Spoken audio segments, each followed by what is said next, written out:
stars looked different from inside the alien ship. Commander Jake Morrison pressed his face against the clear wall and watched the colors shift and dance in ways that Earth's sky never showed. The ship was massive, bigger than 3 football stadiums put together, and it hummed with a sound that made his teeth ache. "Stop gawking like a tourist," Lieutenant Amy Foster said from behind him. She was checking her uniform for the 10th time, making sure every button was perfect. "We're representing all of humanity here." Jake turned around and grinned. "Relax, Amy, it's just a meet and greet. How hard can it be?" Amy gave him a look that said she thought he was crazy. Maybe he was. 3 months ago, he was flying cargo runs between Earth and Mars. Now he was aboard an alien ship, about to meet creatures from 12 different worlds. Life moved fast when you were one of the few humans who could speak 3 languages and didn't panic when weird things happened. The door to their room slid open with a soft whoosh. A tall, thin creature walked in. It looked like someone had stretched a person until they were 8 feet tall, then covered them in blue skin that sparkled like diamonds. This was Ambassador Zeth Kara, the leader of the alien group they were meeting. "Greetings, humans, Jake Morrison and Amy Foster," the creature said. Its voice sounded like wind chimes mixed with a computer. "The meeting will begin soon. Please follow the proper steps we discussed." Jake nodded. They had spent weeks learning alien manners. No sudden moves. Keep hands visible. Don't show teeth when smiling. Bow at exactly 30 degrees. The list went on and on. They walked through long hallways filled with creatures Jake had only seen in pictures. Some looked like giant insects with too many legs. Others were covered in fur and had eyes that glowed in the dark. A few looked almost human, except for small details like purple skin or fingers that bent the wrong way. The meeting room was huge, with a ceiling so high Jake couldn't see the top. 12 different alien species sat around a circular table. Each group had brought their own chairs, which meant the furniture looked like it came from 12 different planets. Which Jake realized it probably did. "Welcome to the Galactic Council's first contact ceremony," Zeth Kara announced. "Today we meet the newest space-traveling species, the humans of Earth." Jake and Amy took their seats at the table. The other aliens stared at them with eyes, sensors, and things Jake didn't have names for. Some of the staring felt friendly, some of it didn't. A creature that looked like a lizard crossed with a bodybuilder stood up. This was Vexthul, a warrior from a planet called Slytherin. He was 7 feet tall and covered in scales that changed color when he moved. Right now they were dark red, which Jake hoped meant he was happy. "On Slytherin we show respect through demonstrations of skill," Vexthul said. His voice sounded like rocks grinding together. "I will perform the blade dance of honor." The lizard creature pulled out 3 curved knives. They were beautiful, made of metal that seemed to glow with its own light. He threw them into the air one after another, letting them spin and twist before catching them. The other aliens made sounds of approval. For the final move, Vexthul threw all 3 knives at a target on the far wall. They hit perfectly, forming a triangle. The room filled with the alien version of applause, which sounded like a mix of clicking, humming, and what might have been purring. "Impressive," Jake said, and meant it. He had seen knife throwers at carnivals, but nothing like that. Vexthul pulled the knives from the target and threw them again. This time one of the blades hit the wall at the wrong angle. Instead of sticking, it bounced off and spun through the air, heading straight for the human section of the table. Jake saw the knife coming. It was spinning fast, blade first, aimed right at Amy's head. He didn't think. His hand shot out and grabbed the knife by the handle, stopping it inches from Amy's face. "Nice throw," Jake said to Vexthul, setting the knife on the table. "These are really well balanced." The room went completely silent. Jake looked around, confused. Every alien in the room was staring at him. Not the normal curious staring from before. This was different. Their eyes were wide, their bodies frozen. A few of them had their mouths hanging open, which looked weird on creatures that didn't have normal mouths to begin with. "What?" Jake asked. "Did I break some rule?" Amy was staring at him too. "Jake," she whispered. "How did you do that?" "Do what?" "Catch the knife. It wasn't that hard. I used to play baseball." The silence stretched on. Jake could hear the alien ship humming around them, but nobody moved or spoke. Finally, Zeth Kara made a sound like glass breaking. "You caught the blade while it was moving." "Well, yeah. It was going to hit Amy." Jake looked at the knife again. "Was I not supposed to? I'm sorry if I messed up your ceremony." A small, furry creature that looked like a cross between a cat and an owl started making rapid clicking sounds. Jake's translator earpiece told him this was Dr. Krental, and he was speaking too fast to translate properly. Impossible, another alien said. This one looked like a walking crystal formation. No species has reaction times fast enough to catch a moving blade. The mathematics don't work.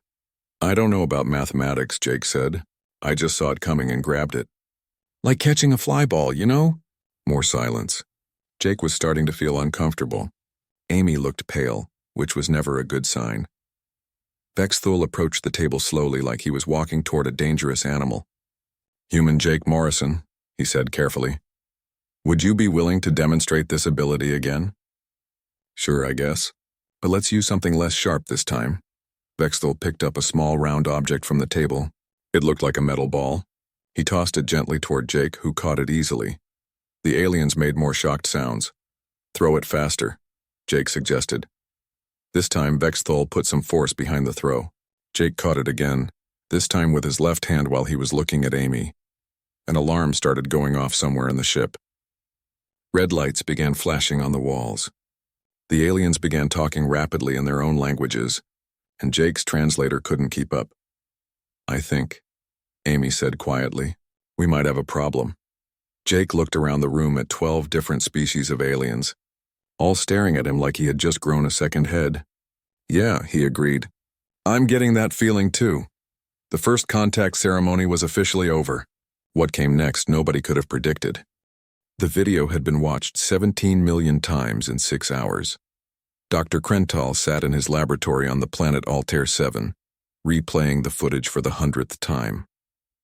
His furry fingers moved across the control panel, slowing down the recording frame by frame. No matter how many times he watched it, the result was the same. The human had moved faster than should be possible.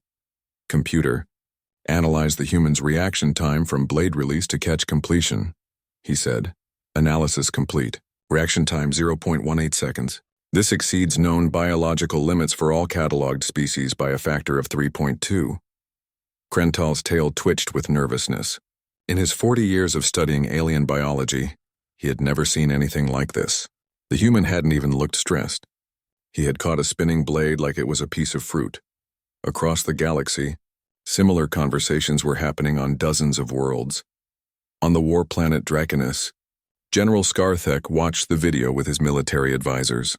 The room was dark and filled with the smell of weapon oil and old battles. Run it again, the general ordered. The hologram showed Jake Morrison reaching out and grabbing the knife. Skarthek's reptilian eyes followed every movement. Sir, one of his advisors said, our weapons experts have analyzed this. If humans can catch projectiles moving at this speed, our standard plasma rifles may be ineffective. Skarthek's claws scraped against the metal table.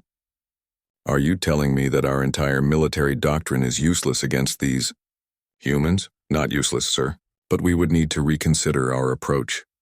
Meanwhile, aboard the human ship New Horizon, Jake Morrison was trying to enjoy his breakfast. It wasn't going well. Jake, you need to understand what's happening, Amy Foster said, pacing around their small dining area. The aliens aren't just surprised. They're scared. Jake poked at his eggs with his fork. Scared of what? I caught a knife. Big deal. It is a big deal. Amy slammed her hand on the table. I've been talking to their scientists. Jake, no other species in the galaxy can do what you did. Not even close. The door to the dining area opened and 3 more crew members walked in. Pete Williams was the ship's pilot, a calm man who rarely got excited about anything. Lisa Chang handled communications, and she always knew what was happening before anyone else. Bob Martinez was their chief engineer, a guy who could fix anything with a wrench and some creative swearing. Morning, Captain Reflexes, Pete said, sitting down with his coffee. How's it feel to be the scariest human in the galaxy? I'm not scary, Jake protested. I'm perfectly normal. Lisa pulled out her tablet and showed him the screen. Jake, this is the Galactic News Network. See that headline? Deadly predator species discovered. They're talking about us. About you. Jake read the article while eating his toast. The words made him feel sick. The article described humans as lightning-fast killers and evolution's perfect weapon. There were interviews with military experts discussing how to defend against the human threat. This is crazy, Jake said. I played high school baseball. I'm not a killer. Bob Martinez laughed, but it wasn't a happy sound. Tell that to the Zephyrian High Command. They just moved 3 battle fleets to the border of our solar system. Amy stopped pacing. They did what? Got the message an hour ago, Lisa said. Earth Command is trying to calm everyone down, but it's not working. Half the galaxy thinks we're planning to invade them. Jake pushed his breakfast away. All because I caught a knife. It's not just the knife, Pete said. They've been studying our culture. Our sports, our movies, our history. They found footage of human athletes doing things they thought were impossible. Lisa swiped to another video on her tablet. Look at this. It's a compilation of human athletes catching baseballs, dodging tackles, blocking punches in boxing matches. To them, this looks like superhuman combat training. The video showed a baseball player leaping to catch a fly ball, a martial artist deflecting multiple attacks, a goalkeeper diving to stop a soccer ball. All normal things that Jake had seen thousands of times. But when he imagined how it might look to creatures who couldn't move that fast, he started to understand the problem. Oh, Jake said quietly. Yeah. Oh, Amy replied. And it gets worse. They found videos of our military training, soldiers doing obstacle courses, practicing with weapons, learning hand-to-hand combat. They think we're a warrior species that trains for battle from childhood. Pete pulled up another news report on his phone. Listen to this quote from some alien diplomat. The humans show their young how to catch and throw objects at high speed. This is clearly preparation for projectile warfare. Their entertainment includes watching individuals engage in ritualized combat. Their society celebrates physical aggression and competitive dominance. They're talking about Little League and football games, Bob said, shaking his head. Jake stood up and walked to the window. Outside, he could see the alien ship Harmony's Edge floating in space nearby. Its hull was covered in strange symbols that probably meant peaceful contact or something similar. But Jake knew that all over the galaxy other ships were moving. Battle fleets, weapons platforms, all because he had good reflexes. What do we do? He asked. Amy sat down heavily in her chair. I don't know. Earth Command wants us to stay here and try to fix this. But every hour we delay, more species join the alliance against us. Alliance against us? Jake turned around. There's an alliance? Lisa nodded grimly. 7 species so far. They're calling it the Protective Coalition. They want to quarantine Earth until they figure out how dangerous we really are. We're not dangerous, Jake said. We're just human. That's the problem, Pete replied. To them, being human means being impossible. Bob Martinez stood up and stretched. You know what I think? I think we need to show them more humans. Let them see that Jake isn't special. What do you mean? Amy asked. I mean, get more of our people up here. Show them that all humans can catch things and move fast and react quickly. Maybe if they see it's normal for us, they'll be less scared. Jake thought about this. Or they'll be more scared because they'll realize it's not just me. Good point, Bob admitted. The communication panel on the wall started beeping. Lisa jumped up to answer it. It's Ambassador Zethkara, she said. They want to talk to Jake again. Jake sighed. Tell them I'll be right over. And ask if they want me to bring anything, like maybe some videos of human children playing catch so they can see we're not all warriors. Jake, Amy said as he headed for the door. Be careful. They're scared, and scared people do stupid things, even if those people have 4 arms and purple skin. Jake nodded. As he walked toward the airlock that connected their ship to the alien vessel, he wondered how catching one knife had turned into an intergalactic incident. He also wondered what the aliens would think when they learned that catching a knife was probably the least impressive thing most humans could do. That thought didn't make him feel better. Intelligence Director Quinnamora had not slept in 3 days. Her species, the Nethai, only needed sleep once a week. But the stress of the human situation was wearing on her anyway. She sat in her command center, surrounded by screens showing data from across the galaxy. Report, she said to her assistant. A young officer named Tekvar. Director, we have completed our analysis of human cultural broadcasts. The results are disturbing. Quinnmora's tentacles curled with anxiety. Show me. The main screen lit up with video footage from Earth. It showed human children in a place called a playground. They were running, jumping, climbing on metal structures, and throwing balls at each other. This appears to be training for young humans, Tekvar explained. Notice how they practice dodging projectiles in what they call dodgeball. They climb obstacles to develop strength and agility. They engage in mock combat through games like tag. The video switched to show humans playing something called basketball. Players moved with speed and precision, catching and throwing a ball while running at full speed. Their adults engage in more advanced training, Tekvar continued. This activity, called sport, involves complex physical challenges that would be impossible for most galactic species. Quinmora watched a human leap high into the air and catch a ball with one hand while other humans tried to stop him. How high did that human jump? Approximately 1.2 meters vertically, Director. While running at 15 kilometers per hour and tracking a moving object. The screen changed again. Now it showed humans doing something called martial arts. They moved like water, flowing around attacks, striking with precision and reacting to threats so quickly that the camera could barely follow them. This is their personal combat training, Tekvar said. But Director, this is where it gets truly alarming. This training is not mandatory. Humans choose to do this for entertainment. Quinmora's 3 hearts began beating faster. Entertainment? Yes, Director. They find physical challenge enjoyable. They seek out danger in difficult situations as a form of recreation. The screen showed humans doing something called extreme sports. They jumped off cliffs with fabric wings, rode down mountains on small boards and threw themselves into the air while attached to elastic ropes. They do this for fun? Quinmora asked weakly. Affirmative. And Director, we found something else. Something worse. Quinmora wasn't sure she wanted to know, but she nodded anyway. The screen showed human military footage. Soldiers moved through obstacle courses that looked like torture devices. They crawled under wire, climbed walls, and rappelled down buildings. But what scared Quinmora most was how normal they looked while doing it. They weren't struggling. They were chatting with each other, sometimes even laughing. Director, Tekvar said quietly, we found footage of human military training exercises. They practiced scenarios involving combat with multiple opponents, weapon disarmament, and rapid response to surprise attacks. The video showed a human soldier surrounded by 5 other humans with practice weapons. The soldier moved like liquid lightning, disarming all 5 attackers in less than 10 seconds. But here's the most disturbing part, Tekvar continued. This soldier ranked in the bottom 20% of his training class. Quinmora's tentacles went completely numb. The bottom 20%? Yes, Director. Meaning 80% of human military personnel perform better than this. Across the galaxy, similar briefings were happening. On the crystal world of Xerion, the Defensive Council was in emergency session. Counselor Yarthek, one member said, we have confirmed reports that human infants begin developing these abilities before they can walk properly.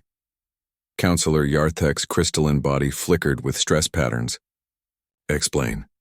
Human parents engage in something called playing catch with their offspring. Children as young as 5 years old can track and intercept moving objects. By age 10, most human children have reaction times that exceed our military elite. On the warworld Slytherin, Fextel was giving his own report to the High Command. Honored leaders, he said, I have studied the human who caught my blade. Jake Morrison is considered average among his people. He has no special training beyond what they call high school sports. The Slytherin leaders hissed with concern. Their species prided itself on physical prowess, but even their finest warriors needed years of training to develop reflexes that humans seemed to possess naturally. What of their weapons? Asked war leader Grexthul. They have weapons, but here is what confuses me. Their most advanced projectile weapons fire at speeds much slower than what their bodies can react to. It's as if they deliberately limit themselves. Back on the human ship New Horizon, Captain Susan Miller had arrived with reinforcements from Earth. She brought with her navigator Tony Rodriguez and a team of diplomatic specialists. They were trying to understand why first contact had gone so wrong. Let me get this straight, Susan said, reviewing the reports. They think we're a warrior species because we play sports? It's more than that, Amy Foster explained. They've analyzed human biology. Our muscle density, bone strength, neural processing speed, hand-eye coordination. By their standards, we're physically impossible. Tony Rodriguez pulled up a comparison chart on his tablet. Look at this. Average human reaction time is 0.2 seconds. Average galactic reaction time is 0.6 seconds. We're literally 3 times faster than normal. But we're not trying to be threatening, Susan protested. Jake Morrison entered the room, looking tired. He had just finished another meeting with the alien diplomats. It doesn't matter what we're trying to be, he said. To them, we look like predators. They've spent millions of years evolving in a galaxy where nothing moves as fast as we do. What did they say in the meeting? Amy asked. Jake sat down heavily. They want us to prove we're peaceful, but every suggestion I made just made things worse. What kind of suggestions? I said we could show them human children playing. They said it looked like combat training. I suggested they watch our movies to understand our culture.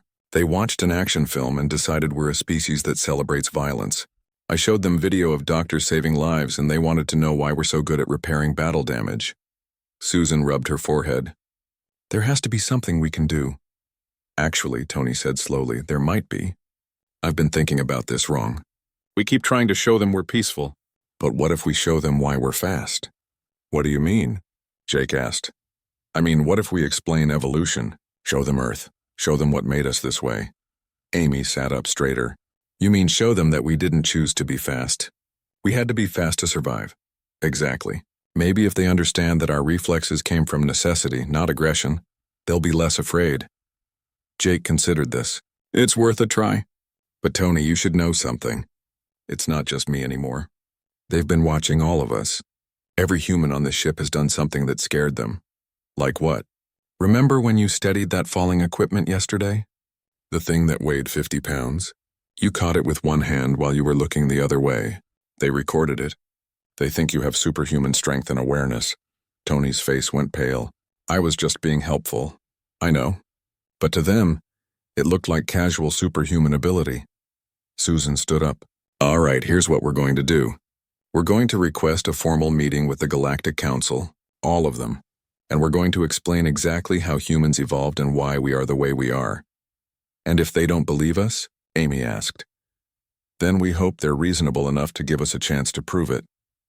Jake looked out the window at the alien ships gathering in space around them. There were more now, military vessels from a dozen different species, all keeping their weapons pointed at the small human delegation.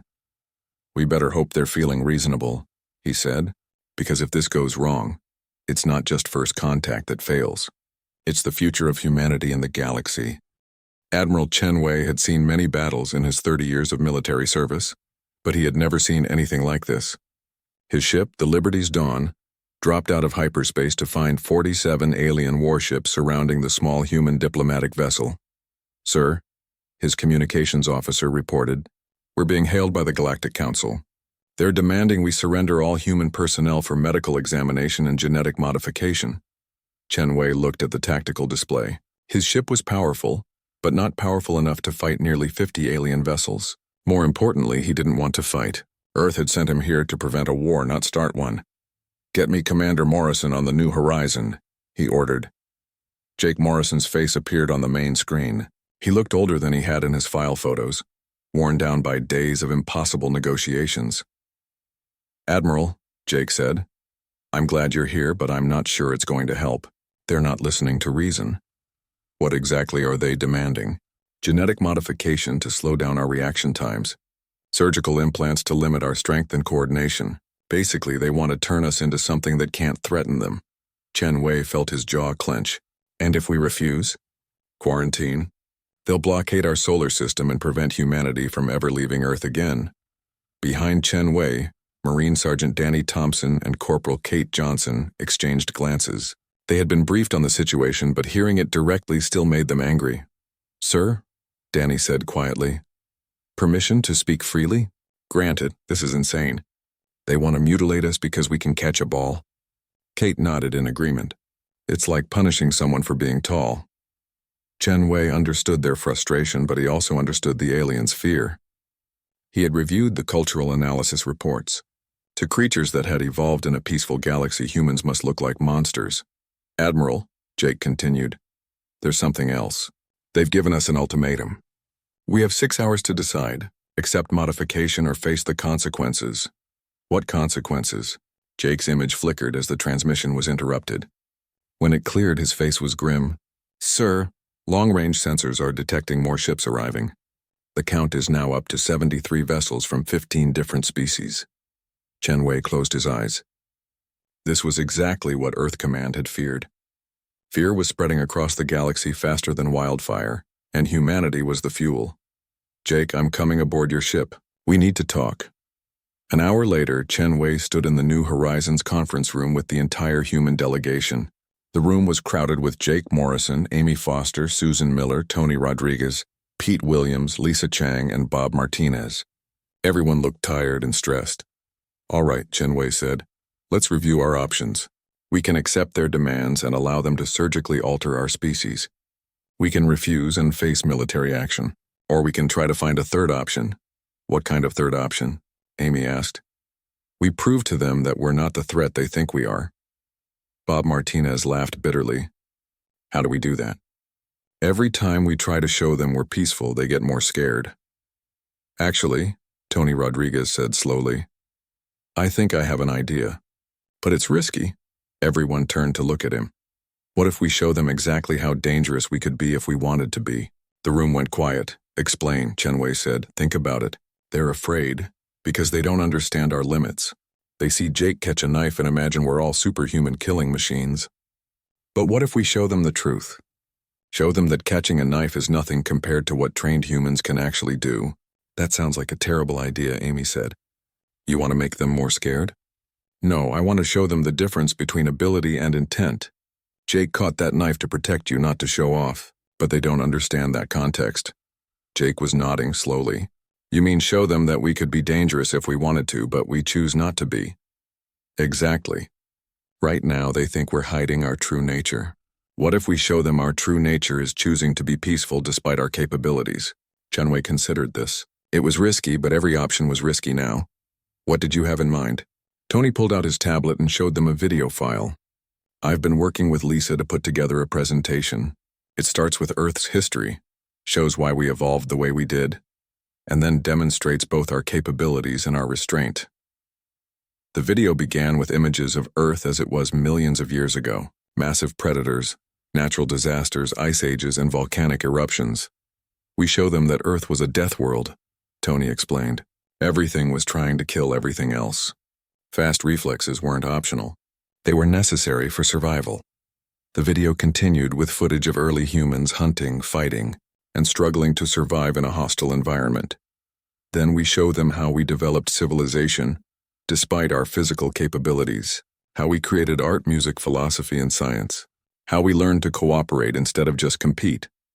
The final section of the video showed modern humans using their abilities for rescue work, sports, and helping others. "The message is simple," Tony concluded. "We're fast and strong because we had to be, but we're also kind and cooperative because we chose to be." Chenwei watched the video twice. It was good, but he wasn't sure it would be enough. "There's one problem with this plan," he said. "They might decide we're too dangerous regardless of our intentions." "Then we're no worse off than we are now," Jake pointed out. "Admiral, they're already convinced we're a threat. At least this way we tell our own story instead of letting them write it for us." Chenwei made his decision. "All right, set up the presentation. But I want one addition." "What's that?" "I want to show them our military capabilities too. Not to threaten them, but to show them what we could do if we were actually aggressive. Then show them that we're not." Amy looked worried. "Sir, that could backfire badly." "It could.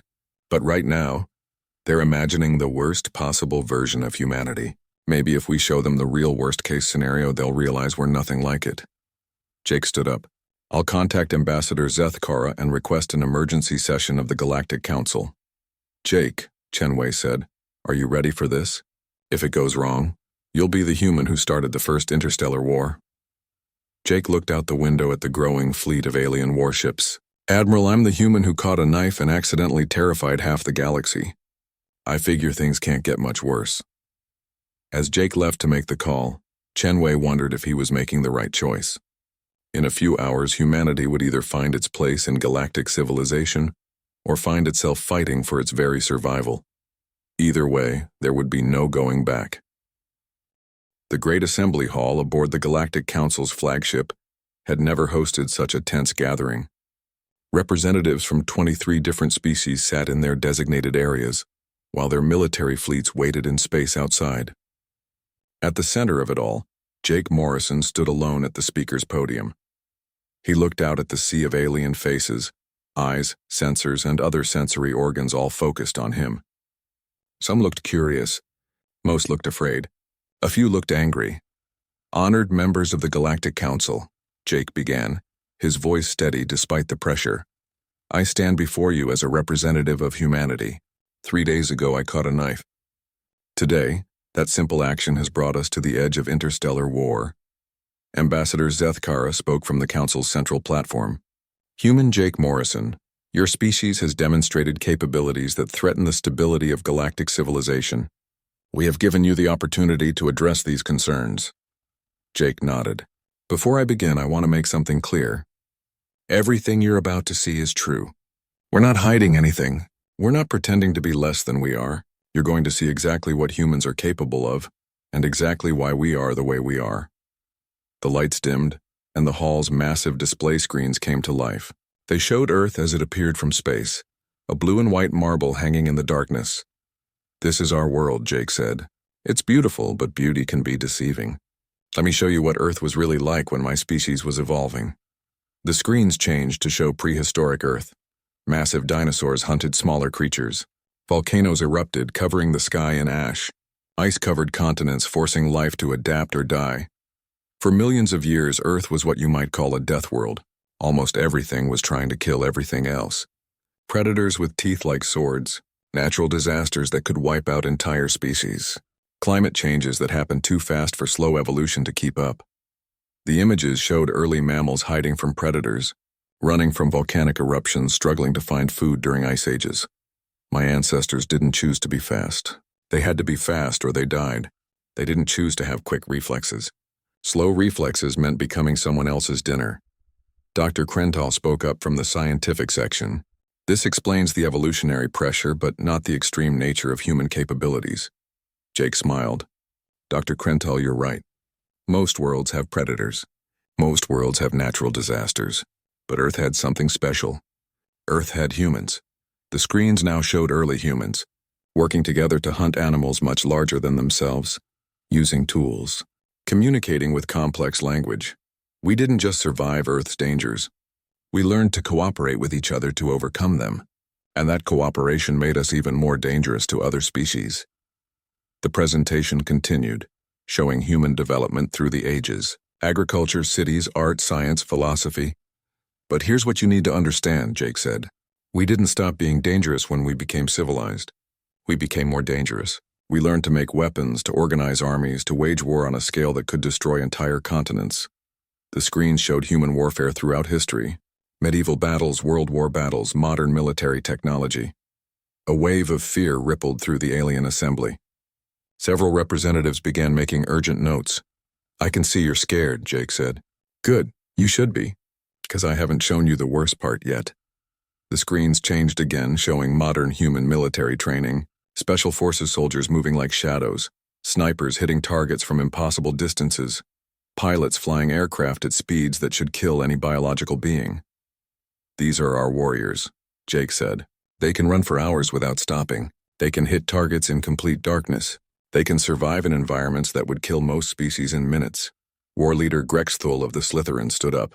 Human Morrison, you are confirming our worst fears. Your species is a threat to all galactic life. Jake held up his hand. I'm not finished. The screens changed one more time.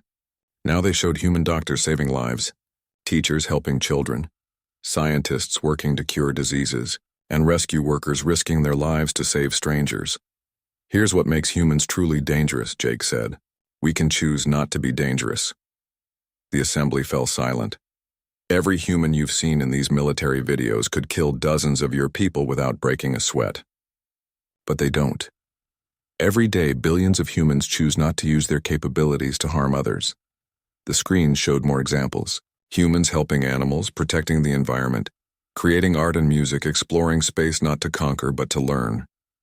When I caught that knife, I wasn't showing off my reflexes. I was protecting Lieutenant Foster. When Tony Rodriguez caught that falling equipment, he wasn't demonstrating his strength. He was preventing damage to your ship. Jake walked closer to the alien assembly. You're afraid of what we might do, but look at what we actually do. We had the technology to destroy our own world 100 times over, but instead we used it to explore the stars and find you. Dr. Alex Turner, Earth's chief xenobiologist, joined Jake at the podium. If I may, he said, I'd like to explain the neurology behind human moral reasoning, the Screens showed brain scans and neural pathway diagrams. Human brains evolved to make split-second moral decisions under extreme pressure. The same neural pathways that give us fast reflexes also allow us to instantly evaluate right from wrong, even in life or death situations. The presentation showed examples of humans in crisis situations, always choosing to help others even when it put them at risk. This is why Jake caught the knife to protect someone else, not himself. This is why human soldiers risk their lives to save civilians. This is why our first instinct when meeting you was friendship, not conquest. Counselor Yarthek of the Crystalline Confederation spoke up. This is fascinating, but how can we trust that humans will always make the moral choice? Jake stepped forward again. You can't. Just like we can't trust that other species will always make moral choices. But that's not what civilization is about. He gestured to the alien assembly around him. Look around this room. Every species here could hurt other species if they wanted to. The Draconic Imperium has weapons that could sterilize planets. The Vorthak Collective could poison entire solar systems with their biotechnology. The Slytherin could overwhelm most worlds with their warrior culture. The alien representatives looked at each other with new understanding. But you don't, Jake continued. You choose to cooperate. You choose to follow laws. You choose to resolve disputes with words instead of weapons. That's what makes you civilized, not your limitations. Ambassador Zethkara's crystalline form flickered with what Jake had learned was deep thought. You are suggesting that we judge humanity by their choices, not their capabilities. Exactly. Judge us by what we do, not what we could do. Give us the chance to prove that we can be part of galactic civilization, not a threat to it. The assembly fell into quiet discussion. Aliens spoke in their native languages, argued and debated. Jake stood quietly waiting. Finally, Zethkara spoke again. The council will deliberate, but I have one final question. What guarantee can humanity offer that you will not become a threat in the future? Jake smiled. The same guarantee every species in this room offers. Our word, our laws, and our commitment to peaceful cooperation. Plus one thing more. What is that? We'll teach you to catch knives too. The joke was lost on most of the aliens, but a few made sounds that might have been laughter. Actually, Jake said, more seriously, we propose something called the Human Integration Protocol. Humans will serve as rapid response peacekeepers and emergency rescue personnel for the Galactic Council. We'll use our abilities to protect galactic civilization, not threaten it. 6 hours later, the vote was taken. 15 species voted to accept humanity into galactic civilization. 6 voted for quarantine. 2 abstained. It wasn't unanimous, but it was enough. As Jake walked back to the New Horizon, he was met by the rest of the human delegation. They were all smiling. So, Amy Foster said, how does it feel to be the human who saved our species' future in the galaxy? Jake looked back at the Galactic Council ship, then up at the stars that were no longer forbidden to humanity. It feels, he said, like I should probably practice my knife-catching skills. Something tells me we're going to need them. Above them, the alien warships were already beginning to disperse. The crisis was over. Humanity's place in the galaxy was secure, and it all started with one human catching one knife.